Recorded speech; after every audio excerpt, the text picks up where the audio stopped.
গত 5 রোজার 1 রোজাতেও রান্নাঘরে এতটা সময় লাগেনি। আজকে টানা 4টা ঘন্টা রান্নাঘরে থাকতে হয়েছে।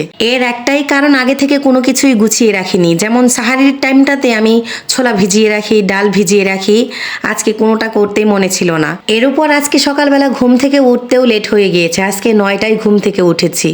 ঘুম থেকে উঠেও যে ছোলাটা ভিজাবো ওটাও ভুলে গিয়েছি। সকাল যখন 11টা বাজে তখন মনে পড়েছে। সেই মুহূর্তে তৎক্ষণাৎ ছোলা ভিজিয়ে নিয়েছি, সাথে ডালও ভিজিয়ে নিয়েছি। এটা ভিজতেও তো সময় লাগবে, কি আর করার আছে। অল্প একটু সময় নিয়ে ভেজানোর পরপরই আবার চুলায় সিদ্ধ বসিয়ে দিয়েছি। এই লাউ দিয়ে চিংড়ি মাছ রান্না করব। যে কয়টা রোজা গেল এই রোজার মধ্যে আজকে দিয়ে 3 দিন হবে চিংড়ি মাছ দিয়ে লাউ দিয়ে রান্না করছি। আমার কাছে কিন্তু বেশ ভালো লাগে খেতে। তো প্রথমেই ছোট চিংড়ি ভালোভাবে মশলার সাথে কষিয়ে নিয়েছি, এরপর লাউগুলো দিয়ে দিলাম। লাউ চিংড়ি যতবারই খাই না কেন আমার কাছে কেন জানি এটা খুব বেশি ভালো লাগে। বিশেষ করে লাউ দিয়ে রান্না করা যে কোনো তরকারি, যেমন ডাল লাউ, চিংড়ি মাছ দিয়ে লাউ, মাছের মাথা দিয়ে লাউ, এসব খেতে আমি খুব পছন্দ করি। আমার ছোট মা আজকে আমার জন্য খিচুড়ি রান্না করছে। তাকে জিজ্ঞেস করলাম, কি রান্না করছো, ইফতার বানাচ্ছ নাকি আমার জন্য? সে আমাকে বললো যে না, তোমার জন্য খিচুড়ি রান্না করছি। যাই হোক, ও পাশে ও রান্না করতে থাক, এদিকে আমার রান্নাও তো শেষ করতে হবে। জানি না আজকে কত সময় লাগবে, আরও অনেকগুলো রান্না বাকি আছে। এরপর ধাপে ধাপে দ্বিতীয় তরকারিটা বসিয়ে দিলাম। আলু টমেটো দিয়ে আজকে মাংস রান্না করছি। আমার বাসায় অনেকগুলো সোনালী মুরগি আনা হয়েছিল। মানহার বাবা আবার সোনালী মুরগিটা খেতে খুব পছন্দ করে। আমার আর মানহা পাখির জন্য ব্রয়লার মুরগি হলেই হয়ে যায়, কিন্তু মানহার বাবার ব্রয়লার মুরগিতে অ্যালার্জি থাকার কারণে ওর জন্য সোনালী মুরগিটাই রান্না করার চেষ্টা করি। ওদিকে লাউ চিংড়িটাও কিন্তু আমার রান্না করা শেষ, এপাশে মাংসটাও বসিয়ে দিলাম। আজকে যেহেতু মানহার বাবার ছুটি, সে একটু পর পর এসে আমার রান্না বান্না দেখছে আর আমাকে বলতেছে যে এত আগে রান্না বসিয়েছো যে। আমি আর কি বলবো, শুধু বললাম যে তাই দেখো ইফতারের আগে রান্না শেষ করতে পারি কিনা। এরপর কয়েক পিস ইলিশ মাছ ভেজে নিলাম।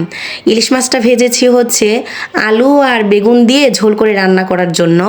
আমার আবার পাতলা করে একদম কম মশলায় ইলিশ মাছ আলু বেগুন দিয়ে ঝোল করে খেতে খুব ভালো লাগে। আজকেও তাই করেছি, কোনো মশলা তেমন দেইনি, অল্প একটু আদা রসুন বাটা দিয়েছি আর হলুদ গুঁড়ো মরিচ গুঁড়ো খুব কম দিয়েছি।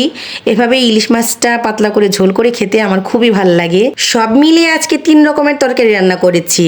এক হচ্ছে লাউ চিংড়ি, ইলিশ মাছ এভাবে বেগুন আর আলু দিয়ে, সাথে হচ্ছে মুরগির মাংস। এবার ইফতার তৈরি করার পালা। আজকে গোল বেগুন দিয়ে বেগুনি তৈরি করছি। এই কয়দিন যে বেগুনি তৈরি করেছি ওগুলোর চেহারা একদম দেখার মতো ছিল না, চুপসানো বেগুনি হয়েছিল। আজকে মোটামুটি বেগুনিগুলো ফুলেছে আর মাশাল্লাহ দেখতেও কিন্তু খুব সুন্দর লাগছে। এই কয়েকদিন যে বেগুনি বানিয়েছি ওগুলো যে খেতে মন্দ হয়েছে তা কিন্তু নয়, খেতে খুবই ভালো হয়েছে, কিন্তু দেখার মাঝেও তো একটা মজা রয়েছে। জিনিসটা দেখলাম, দেখে যদি মন না ভরে খেয়ে কি মন ভরবে? তার উপর রমজান মাসে এগুলোই হচ্ছে মুখরোচক খাবার। এগুলো দেখতে যতটা লোভনীয় লাগবে, খাওয়ার প্রতি তত আগ্রহ জাগবে। যাই হোক, এবার পেঁয়াজু বলেন বা ডালের বড়া, ওটা তৈরি করে নিচ্ছি। আমার কাছে এগুলো ডালের বড়াই মনে হয়। আমি যে কয়বারই এই পেঁয়াজু বানিয়েছি এগুলো দেখতে ওই যে আমার মা আগে যে ডালের বড়া তৈরি করতো ওগুলোর মতোই মনে হয়। যাই হোক, মোটামুটি আমার সবগুলো ইফতার আইটেম রান্না করা শেষ।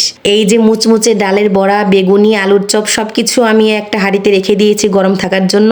সবশেষে ছোলা ভুনাটা করে নিচ্ছি। রান্না আমার একদম শেষের দিকে। বাপ্পিটি এসে আমার খুব প্রশংসা করছে।